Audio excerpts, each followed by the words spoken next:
We want to look at Exodus 1 through 11 today, and obviously we can't read through 11 chapters, but I want to start off by just looking at what do you think the main point of Exodus 1 through 11 is?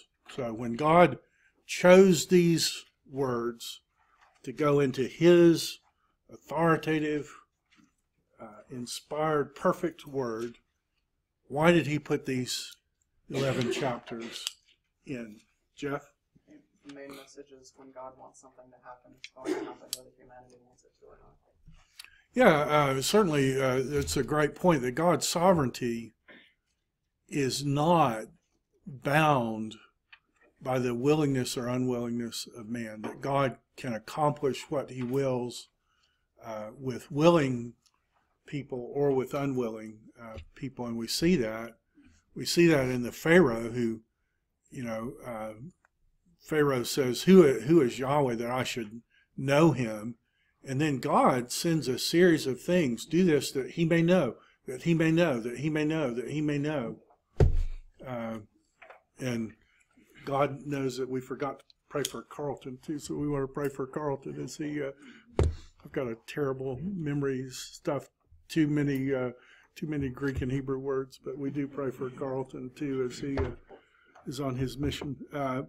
God is not bound by the willingness or unwillingness of people. He can accomplish what He will. That's certainly part of Exodus 1 through 11. What else, Chloe? His faithfulness to His promises. He gives a promise, and there's always going to be a verse that says God did for blank just as He said. With Sarah, that promise was made. It was years made to Abraham, then a specific promise made to Sarah, and then the verse happens. God did just as He said. And God said that He was going to get Abraham's seed into the land flowing with milk and honey, and it looked like that wasn't going to happen, but God's going to be faithful to His word. God's always faithful to His word. Jack? He's a God of many choices, many opportunities, really. It's like we see every time in Exodus, like he tells Moses to ask Pharaoh to let his people go. Oh, He does that multiple times. Like he gives many. Yeah, that God is so utterly gracious in the way He deals with people. Pharaoh tried to kill Israel. And God doesn't show up with this like bulldozer tank and just wipe Egypt. God sends people and says, look, let my people go. If you don't let my people go, this will happen. If you repent, I'll show you grace, but let my people go. And over. And God is so patient. And remember that even in the Passover, when God kills the firstborn, God's only killing the firstborn. Pharaoh tried to kill all the males. So even in His judgment, He's not giving, He's paying back Pharaoh in his own coin, but He's not, there's even a grace in that judgment. So God is extraordinarily patient, but the problem is people tax the patience of God. Jackson? They teach that God has compassion for His people and He makes everything work together. Yeah, I was reading in my office. I don't know if I'll be able to find this. And it brought tears to my eyes almost when I was reading it. It must be the end of 2. Yeah, I love this in Hebrew. It says, Elohim saw the sons of Israel and Elohim knew.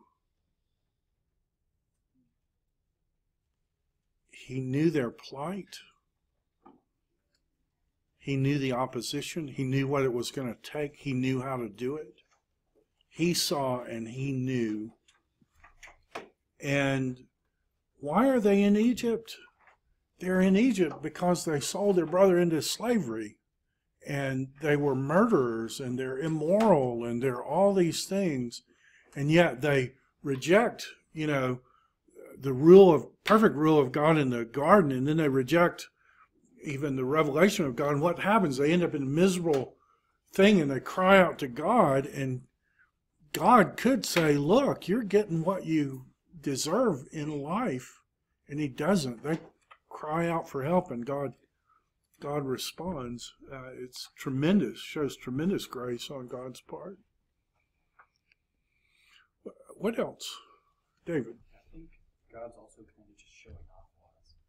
He not only lets it be Pharaoh who's the one, but he makes Pharaoh less likely to let them go. He hardens his heart, And then he picks Moses, who's not a good public speaker. He's a murderer, and he's a deserter. He ran away. Yeah. Premeditated murder. What happens to someone who looks right and looks left and strikes someone down? What happens to somebody like that in the Mosaic Law? Can they flee to a city of refuge? No. Because they're a premeditated murderer.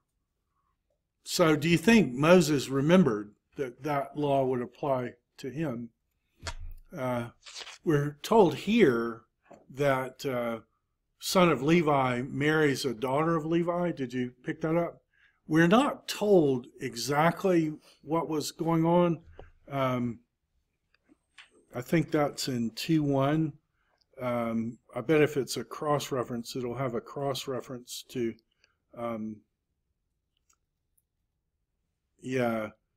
later on we're told like the whole story. The name of Amram's wife was Jochebed, the daughter of Levi, who was born to Levi in Egypt. She had bore to Amram, Aaron, Moses, their sister. So that's his mother's name. Amram is his father's name. But we're told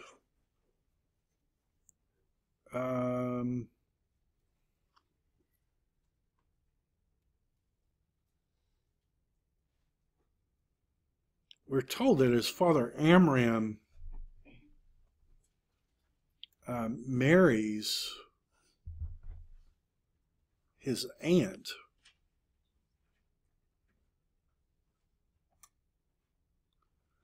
I seem to have trouble finding where that is, but we are told. Oh, thank you. The name of Amram's wife was Jochebed, who was the daughter of Levi.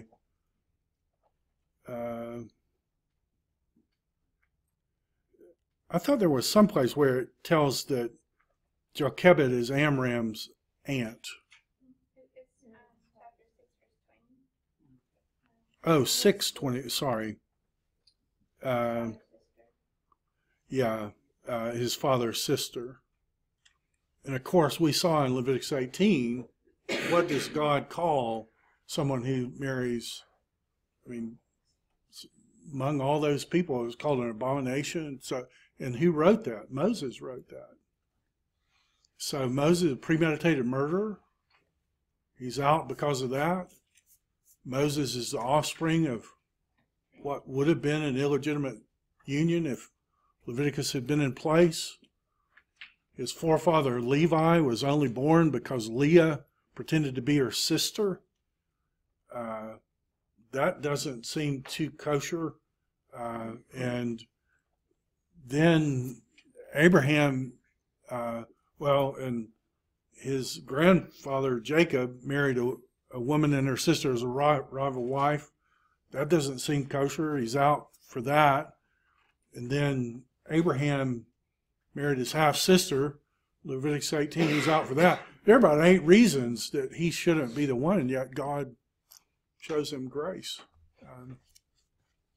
And even though God won't let him go into the promised land, and I think that's a little bit of artistic narration. I mean, I think it's a real event, but I think God's pointing forward to something. Moses can't get you into the promised land.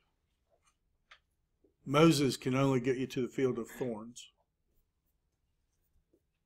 To get you in the promised land is going to take this really cool guy named Yeshua. Yeshua HaMashiach.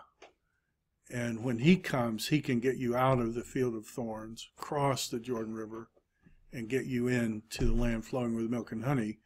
But it's not the land of Israel. It's the true land flowing with milk and honey, the true land given to our forefathers, the Garden of Eden. The real Joshua gets us in, but Moses is apparently disqualified all these reasons, and yet God still uses it. What else? Main point, Jackson? There's a kingdom thing where Pharaoh thinks that he's the sovereign over Egypt, but Yeah. then God comes and completely Yeah. wrecks that. The king, say to the king of Egypt, let my people go. Who is this Yahweh? I don't know this Yahweh. I'm not going to let the people go. And so God says, well, do this, that he may know. Do this, that he may know. Do this, he may know. Do this, he may know. 10 things. And did you get, like, do you know in the story that when God creates the world, he does it through 10 words? Did you know that? And God said, and God said, and God said.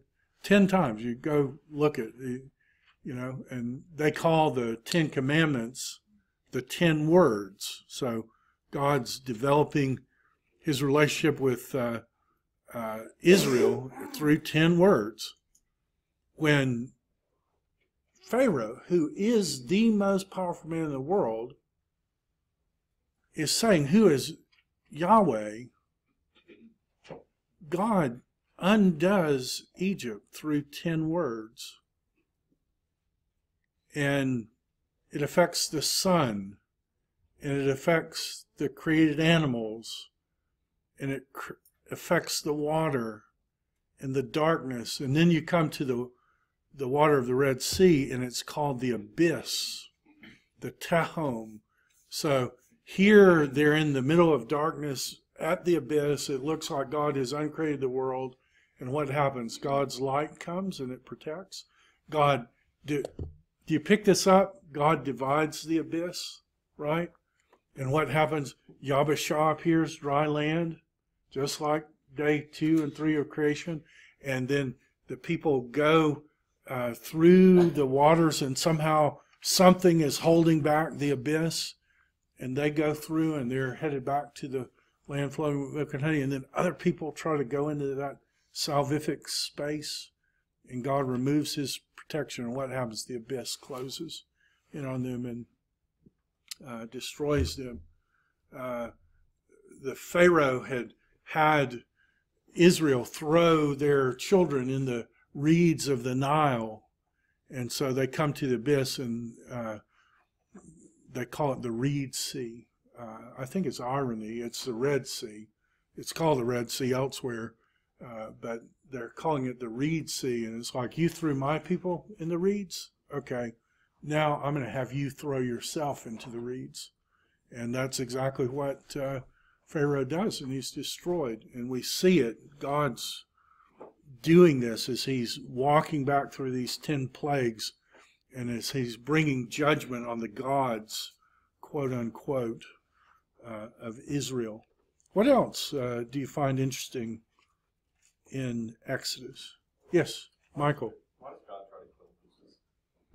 Why does God try to kill Moses? So, Michael, walk us through what happened. Like, just give us the 30-second tale of what's going on.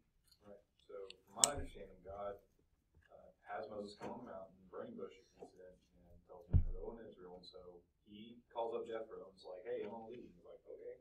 So he leaves, and then he goes to, I guess, stay the night somewhere, and like he and his wife and son are in this place, and God tries to kill him. And so then his wife cuts off his son's foreskin and like I guess just kind of frozen on him or something, which is weird, but Weird, like don't really understand, but Yeah. weird. yeah. And that's the only thing that keeps God from killing Moses. Yeah.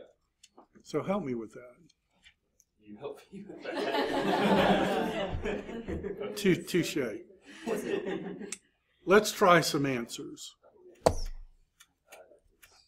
It's meaningless. Let's try that answer. It's a meaningless part of the story. It doesn't work. It doesn't build on the meta-narrative in any way. God needed a thing 2 million characters long, and he just put that story in, and it doesn't mean anything. Why would you put that? No, no. Would that be the story?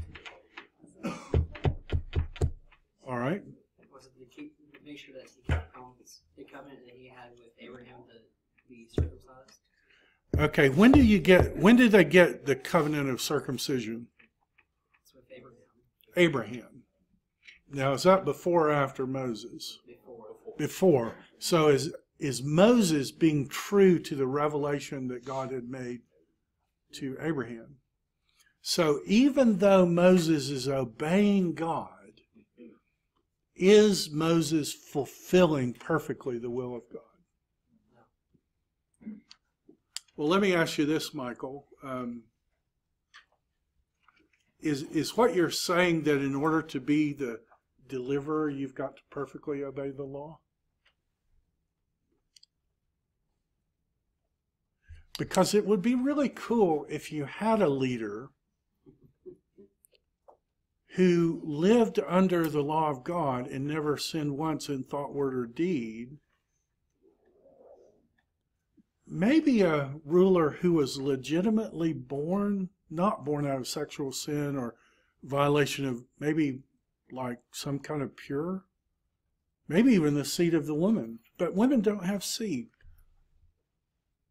How can a woman have seed? Men have seed. But a woman's going to have seed, huh? Maybe associating with Joseph somehow. I mean, Joseph is sexually pure. But you need him to be from Judah's tribe.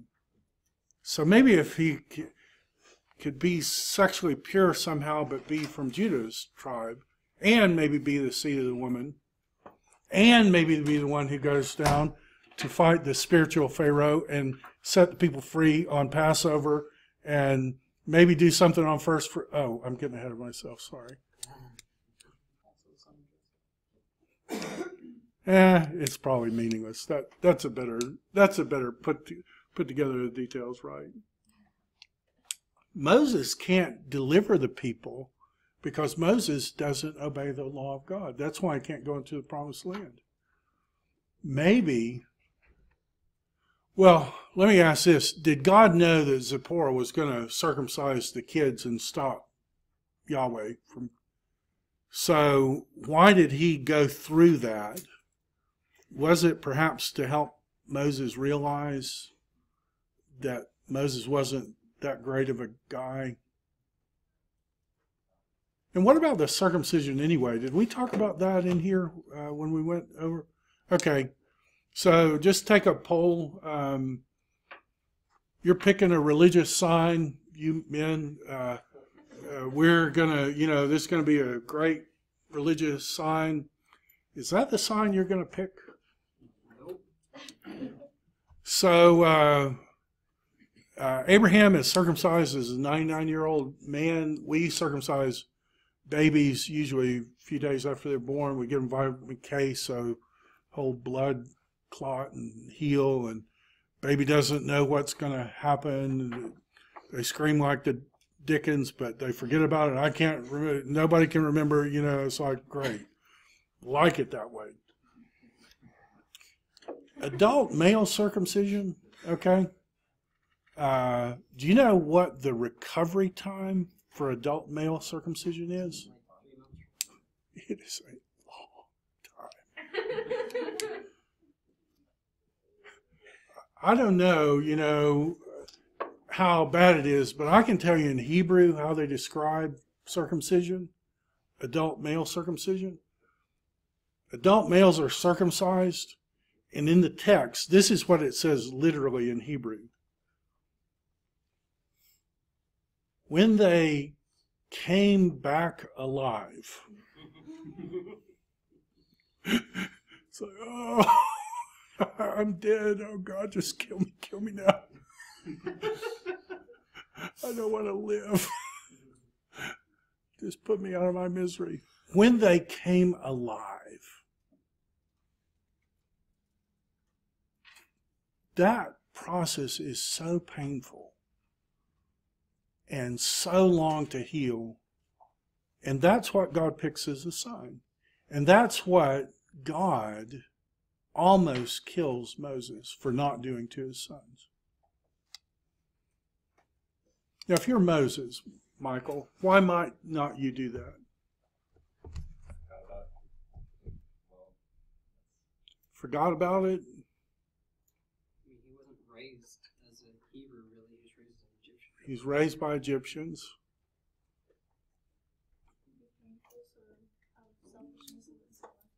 Yeah, I mean, can you see how Moses might say, you know, that's kind of a brutal, bloody. You're telling me I'm going to make my little boys scream their lungs out? I'm not going to do that. And God almost killed him over it.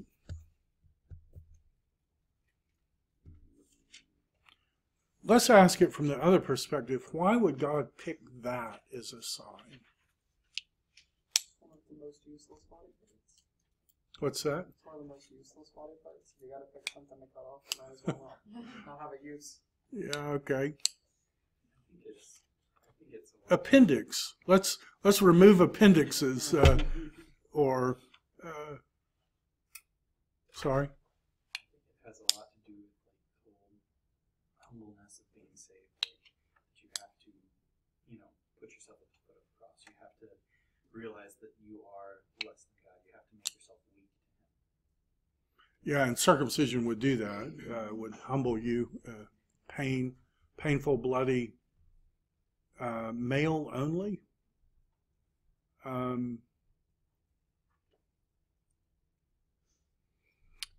Would you grant that it may have something to do with procreation? Is there something wrong with human procreation? Getting some yeses and some no's, what would you think? Painful.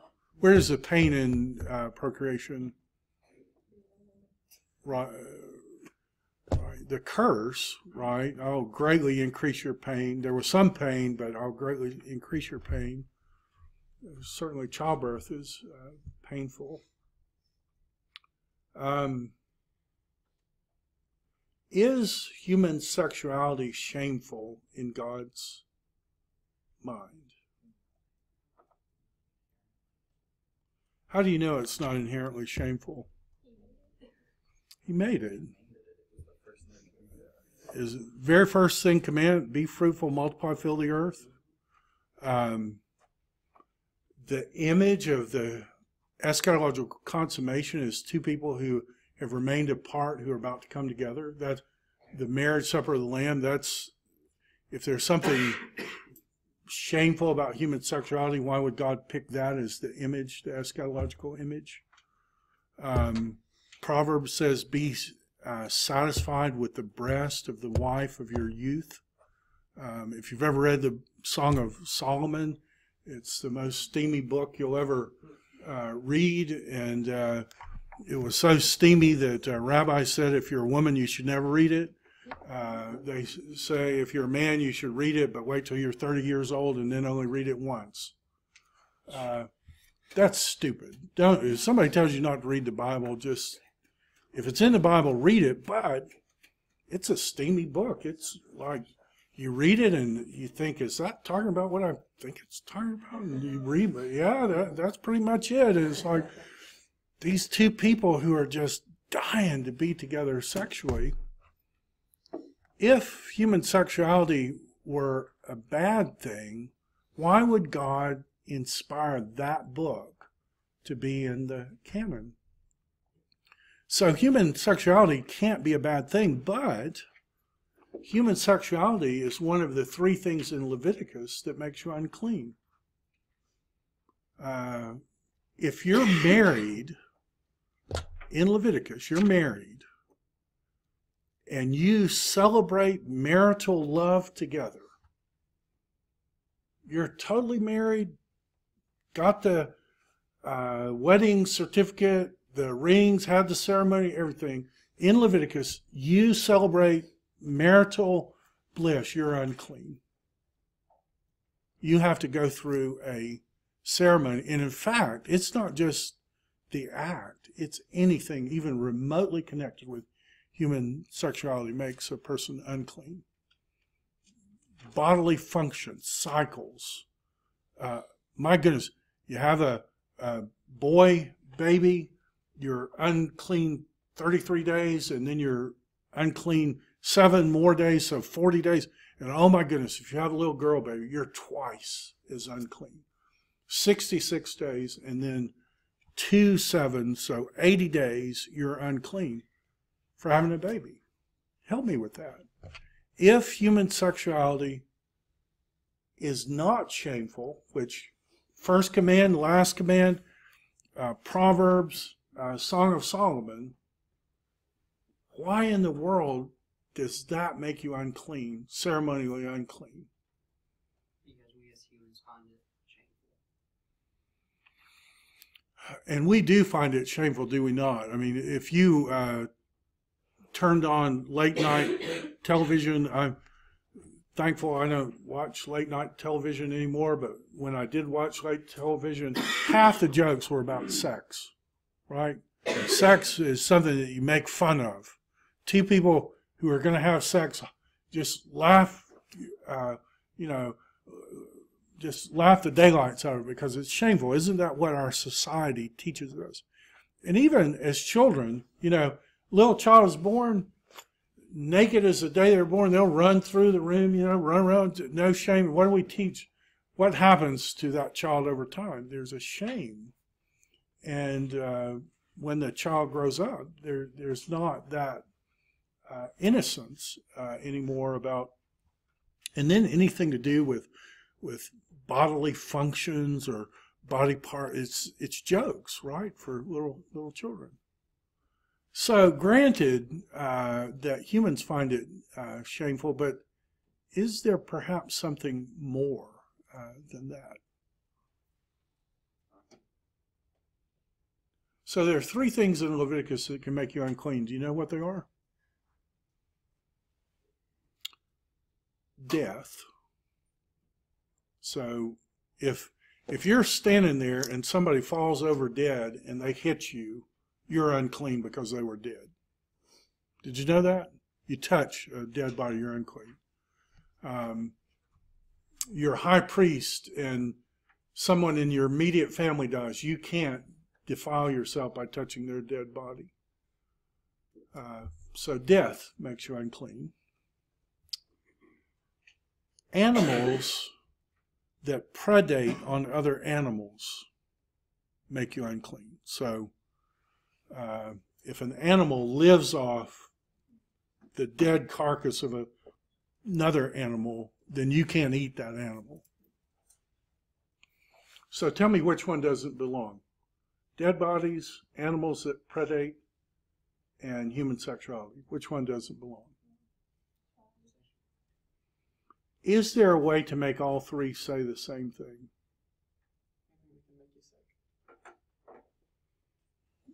All right. I mean, the fact that, obviously, in sexuality, it's the way that we procreate, but it's also the way we pass down. You mean when we procreate, we create things that are spiritually? There we go. It's anything that's not in Eden that makes you unclean. They eat dead things. Was that in Eden? No. Was there death in Eden? No. When you made babies in Eden, were those babies spiritually dead? No. But we're not in Eden anymore, are we? So that everything, even good things, are tainted with evil over time. So that means that like eating meat would also make you unclean. What's that? Eating meat would make you unclean. Eating, yeah, what kind of animals are we? And did we always eat meat? Oh, you mean that came as part of the, oh. Oh, you mean like this story is connected, like all the things are connected. Like, it's almost like there's this grand author or something like who like knew what was going to happen at the end, at the beginning, and he like built those details, but he built them in a way where it looks foolish unless you approach it with kind of a hermeneutic of faith. Huh. That'd be pretty clever if somebody had done that. Be like M. Night Shyamalan.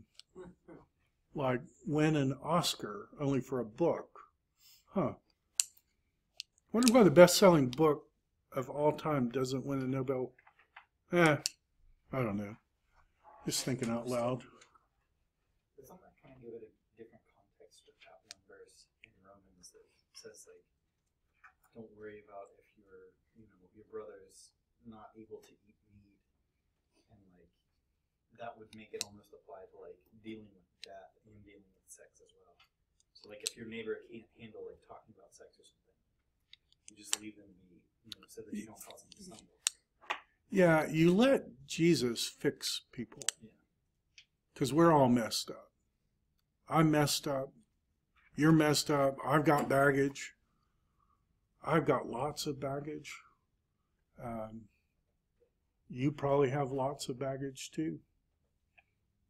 But based on the people that we know are in heaven, people like Abraham and Sarah and Jacob and Reuben, and is God able to save messed up people? Yeah. So can God save us? The story of the Bible isn't God saving good people. It's God saving them and making them good. God didn't pick Moses because he was a great person. God made him a great person. And that's why we see these details in the story. Well, what about God's name? What can you tell me about God's name? God's name is I am that I am.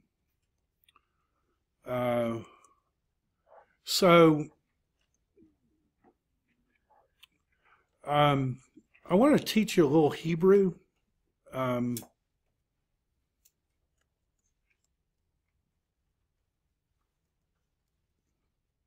If I can do this in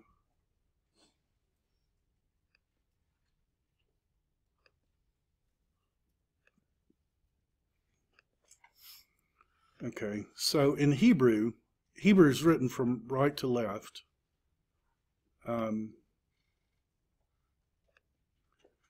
And if you had this word in Hebrew,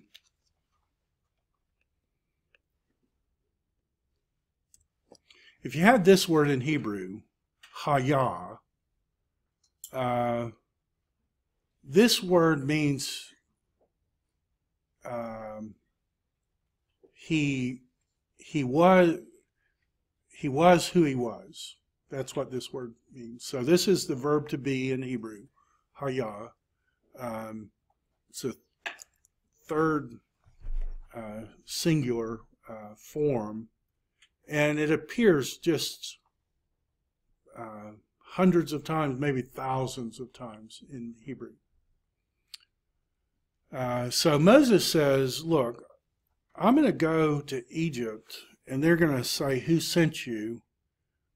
And I don't even know what your name is. So God said, this is who I am.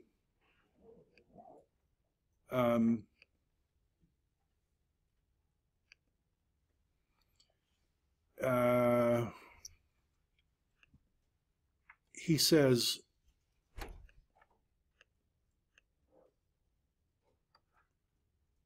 That's who I am.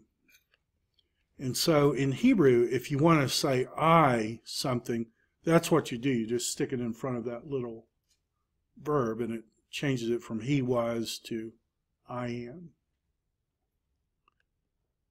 Tell them I am sent you. Now, Hebrew is a beautiful language, an intriguing language, but there's something about Hebrew that's like really weird to English speakers. And I want to try to explain what it is, but you know how in English we have tenses, like he paints is present, he painted is like past, he will paint is future. So those are called tenses, and most languages we're familiar with have tenses. Hebrew doesn't have tenses. They have two forms. One's called a imperfect and one's called a perfect. And so the imperfect, and people debate like what these mean and why, but I'm just going to give you the quick kind of just bare bones explanation. An imperfect in Hebrew can mean like he was painting, okay? So that would be an imperfect in Hebrew. A perfect would be he painted, where the action is finished. Are you with me? Okay, here's the weird part. An imperfect can also mean he will paint. So the same form, imperfect, can mean he was painting or he will be painting, right? So there's this imperfect action to what's going on. You with me? Now that's weird. So you come to it and you're reading it in Hebrew and you don't know, is this saying he was doing it or is it saying he will be doing it? And in Hebrew there's no way to tell except the context. Because the imperfect can mean either one of those things. It's only context that determines. So when you get to God's name, it would legitimately mean I was who I was, I will be who I will be, and I am who I am. Who was and is to come. That's exactly, they're playing with that. I don't change ever.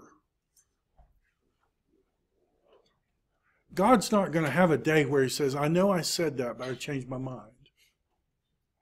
I was who I was, I will be who I will, I am who I am. And that's why he's rescuing the people. I'll see you on Friday.